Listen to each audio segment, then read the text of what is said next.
میں سب سے بڑی مزاح نگار میں اپنے آپ کو بہت بڑی لکھنے والی تو ہر کسی کو کیا چھوٹی بھی لکھنے والی نہیں کہتی، لیکن مزاح جو ہے آپ لوگوں کے توسط سے کوٹ کوٹ کے بھرا ہوا ہے. وہ میں مزاح نگاری کی بات کر رہے ہیں. ایسا نہیں، ویسے یہ سوچنے کی بات واقعی کہ یعنی پوری دنیا میں ہر لٹریچر کوئی مزاح نگار خاتون جو ہے وہ موجود نہیں. بس ٹھیک ہے، آپ الحمرا پہنچ رہے ہیں، ہم آپ دیکھ لیجیے. بسم اللہ. اچھا، آپ نے اتنا سفر ماشاءاللہ کیا، سفر نامے لکھے، مجھے بتا دیجیے گا کب وقت ختم ہو رہا ہے. جی بالکل، سفر ناموں کے لیے ہم ایک الگ سیگمنٹ میں جائیں گے، لیکن چونکہ اتنے ملکوں میں جا چکے ہیں میں سفر ناموں کی بات نہیں، لیکن یہ بتائیے کہ آپ کو تھائی لینڈ میں جہاں آپ سفیر رہے وہ جگہ زیادہ پسند آئی، ناروے میں رہے، تو آپ کو وہاں کی کوئی ایسی چیز، اور یہ بھی کہا جاتا ہے آپ کے بارے میں، ہو سکتا ہے کہ کوئی ذرا سا بات شاید لوگ یہ بھی کہتے ہیں کہ جب آپ کہیں جاتے ہیں، سفر کرتے ہیں، وہاں کے کوئی بھی مطلب کوئی چھوٹا سے چھوٹا شخص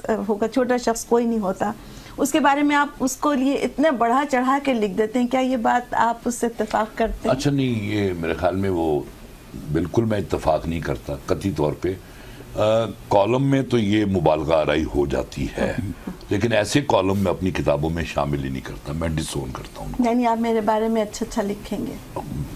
کمال کرتی ہیں آپ. یعنی دیکھیں نا، آپ کو پتا آج کل ہے لفافہ جرنلزم، تو جاتی دفعہ اگر آپ مجھے لفافہ دیں گی تو آپ کے بارے میں اچھا لکھ دوں گا.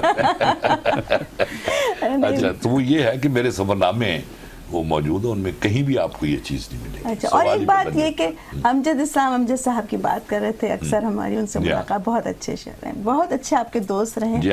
آج کل کچھ خبریں ایسی اڑ رہی ہیں، کچھ سننے میں آ رہی ہیں کہ جو آپ ذرا تھوڑے سے دور ہو گئے آپ. یہ اصل میں نا یہ لوگوں کی خواہش ہے. اچھا، بالکل یہ بڑے عرصے سے خواہش ہے، کیونکہ وہ یعنی میاں بیوی کی جوڑی نہیں دیکھ سکتے تو دوستوں کی جوڑی انہوں نے کہاں خوش، لیکن دوست پکے ہیں. بالکل میرا پکا دوست ہے، اور ہم نے ایک دوسرے کو ان خامیوں سمیت قبول کیا ہوا ہے. نہ امجد فرشتہ ہے نہ میں فرشتہ ہوں، ہم دونوں انسان ہیں، اور بالکل لڑائی جھگڑا بھی ہوتا ہے، سب کچھ ایک دوسرے سے گلے شکوے بھی ہوتے ہیں، لیکن میں نے آج تک اور امجد نے آج تک کہیں ایک لفظ بھی جو ہے ایسا نہیں لکھا کہ جس سے دشمن خوش ہو سکیں. اور دل شکنی نہیں، دل شکنی وہ تو خیر علیحدہ ایشو ہے نا. میں تو امجد کے ساتھ اپنے تعلقات کی بات جی بہت خوب. میری ایک کتاب جو ہے وہ اس کا جو انتصاب ہے وہ امجد کے نام ہے، اس کے 21 ایڈیشن چھپے ہیں، 21واں ایڈیشن ابھی چھپا ہے پچھلے ہفتے، وہ انتصاب امجد ہی کے نام ہے. بہت خوب، بہت شکریہ قاسمی صاحب. یہ انٹرویو جو ہے یہ کچھ غیر روایتی طرز کا ہے. اس میں آپ دیکھیں گے کہ ہمارے جو مہمان ہیں وہ قاسمی صاحب سے بہت سے غیر روایتی قسم کے سوالات پوچھیں گے، اور جیسا کہ ہم نے آغاز کیا، اور آغاز دردانہ انصاری وہ بھی بڑے کمال طریقے سے کیا، اور اختتام ان کا تھا مسجد سے ہو رہی ہے عطا فجر کی اذان، اب تو میرے نگن میں سحر ہونی چاہیے. قاسمی صاحب سے جو میرا تعلق ہے وہ دو حوالوں سے، کیونکہ یہ قاسمی ہیں، اور انگا وادی سون کیسر سے میرا تعلق ہے، اور جو بڑے قاسمی صاحب ہیں احمد ندیم قاسمی صاحب، وہ میرے والد صاحب کے سگے پھوپھی زاد تھے، تو میری پرسنل فرسٹ انسپریشن تھے، اور میرے لیے انہی قاسمی صاحب کا ایک تسلسل ہے. تو جو سیکھنا سٹارٹ کیا، چونکہ میں خود رائٹر ہوں، تو اس میں ایک بہت بڑا کنٹریبیوشن جو تھا وہ بڑے قاسمی صاحب کا، اور پھر عطا اللہ قاسمی صاحب کا رہا. قاسمی صاحب جب اترے یہاں یو کے میں 2-3 دن پہلے، تو انہوں نے پہلی بات یہ کی کہ جو میں آپ سے شیئر کرنا چاہوں گا کہ آج میں جو کچھ بھی ہوں موجود، وہ میں احمد ندیم قاسمی صاحب کی جوتیوں کی طفیل ہوں. یہ کہنا ایک بڑے ظرف کی بات ہے، اور اسی سیگمنٹ میں میں چاہوں گا دردانہ اور میں دونوں بات کریں گے، کیونکہ دردانہ بھی مل چکی ہیں احمد ندیم قاسمی صاحب سے. تو عطا اللہ قاسمی صاحب سے یہ پوچھتے ہیں کہ احمد ندیم قاسمی صاحب کے حوالے سے میں تو پہلے آپ کا شکریہ دونوں کا بہت، اور ایپکس کا بھی شکریہ جو میں پہلے ادا کرنا بھول گیا تھا. تو احمد ندیم قاسمی صاحب کے بارے میں جو بات میں نے وہاں ایئرپورٹ پہ کہی تھی، وہ بات میں دہرانا چاہ رہا ہوں میں کہ آج میں جو کچھ بھی ہوں وہ احمد ندیم قاسمی کی جوتیوں میں بیٹھنے کے طفیل ہوں. اور صرف میں نہیں، یعنی آپ کوئی نام لے لیں عہد حاضر کا جو بڑا لکھنے والا ہے یا جو بہت مشہور ہوا ہے، وہ سب کے سب احمد ندیم قاسمی کے پالے ہوئے ہیں، سب کے سب.